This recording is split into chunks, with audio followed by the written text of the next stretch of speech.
Jeremy Miller, my favorite author. I get to say that publicly. Two-time founder, at least probably.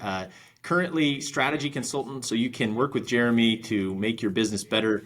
And I'll link him out, all his socials. Go follow him. He's got his own podcast, social content, a lot of great stuff that including his books that he puts out there.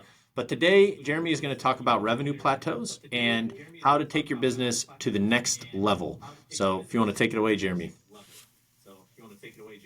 Well, Bobby, thanks for everything that you're doing. It's amazing. And the content is so cool and how you're innovating here.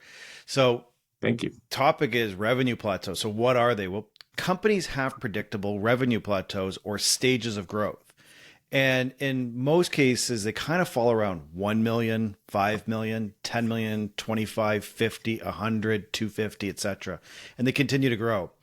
And those numbers are in some ways arbitrary, but they're also really important because they give you a map of what your business's evolution is going to look like.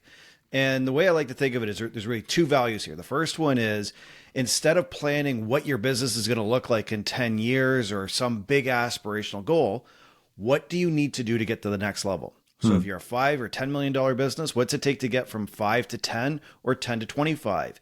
And in that, what's the people, process, systems, and infrastructure you need for the next level? The other benefit is it shows you that there is a trajectory in your business. So you're going from a tribal leadership culture up to about 10 million to a management culture around 25 to 100 million. And then an executive culture where you have managers managing managers. And the reason why we talk about this is you don't have to figure this out yourself. You can use the path by the people, what other people have done ahead of you in order to create your own growth strategy. Yeah, that's great. I mean, if for me, it reminds me of that book, Perfectly Confident, and that book talks about rather than focusing on the big house that you want to get, you should focus on the things on a day-to-day basis that you need to do to get to that place. So setting if you want $100 million company, rather than focusing on that, just focus on what you need to do to get to 20. That's pretty good. I mean, is there anything else you would add that people might be able to write down and reorganize their day-to-day basis for what they're trying to accomplish? So there's a few things in there. The first one is make sure you punch through these levels. So if you've hit a revenue plateau, so a plateau would be you get stuck in the middle. So say 3 million, 7 million, 12 to 15 million. Those tend to be the areas where we hit this inertia point where it becomes really hard to grow. And you start looking for it. And this is where being in marketing and where we both operate in terms of sales and marketing, the client will often say to us, we need more customers, we need more revenue, and they're trying to move that treadmill a little bit faster. But the question I like to ask when you're stuck in those positions is who and where are the customers that will drive your next stage of growth? Because when you start to punch forward and you start looking at what the next level it needs to operate at, you start to see that customer relationship, that market, the type of market starts to shift.